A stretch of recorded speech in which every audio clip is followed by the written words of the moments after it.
Well, howdy there, Internet people. It's Bo again. So, today we are going to talk about Donald J. Trump and Nikki Haley and how things are getting a little bit more heated between the two, and how Trump, being forgetful, says things that leaves him open to pretty pointed responses from her, and how this scenario, the type of thing that we're about to talk about and what occurred, this is why Trump doesn't want to debate her. It's why he won't get on stage with her. Because he's afraid of this happening live. Okay, so what occurred?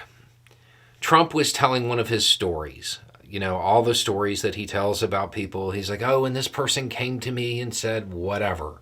We've heard them about 100 people, and if you believe them, you believe them, I guess. But he's telling one about Nikki Haley and how he says that she said that she would never run against him, and how her husband was there with her. And then he says, where's her husband? Where is he? He's gone. He knew. Like that. Yeah. I mean, basically kind of drawing attention to the fact that her husband has not been joining her on the campaign trail. And I get it. I can understand how somebody might think that that would be an indication that there was some kind of trouble in their marriage, and how that might be a reason to go after it and maybe draw up some moral outrage or something, right? If you don't know, her husband is an officer in the National Guard who's been activated. And he's in Africa. That's why he's not on the campaign trail with her. So Haley says, Michael is deployed serving our country, something you know nothing about. Then goes on, someone who continually disrespects the sacrifices of military families has no business being commander-in-chief. Can you imagine this occurring on a debate stage? Can you imagine Trump with the way he's taken to rambling and just kind of saying whatever comes to his mind, stream of consciousness stuff? Can you imagine how she would respond to it?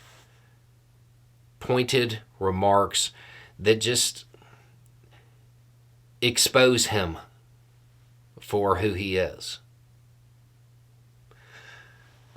He's supposed to be somebody worthy of being president of the United States. That's why he's running. I would suggest attacking somebody because their husband wasn't joining them on the campaign trail for any reason would be below that office. Just me saying that. And I would suggest that should preclude him. But even if you don't believe that, what does it say to have your research so bad that you make a statement like this and not know the answer? And not know that her husband has been called up and is deployed. And from what I understand, I don't even think this is the first time it's happened to him. It seems like maybe somebody that can't even get basic information like that right, maybe they don't have any business in the Oval Office. Maybe, as she said, what was it she said? Maybe she had that right. Has no business being commander-in-chief. I mean, I don't know. Might make sense. But regardless of how you feel about her response is why Trump is terrified to get on a debate stage with her. Anyway, it's just a thought. Y'all have a good day.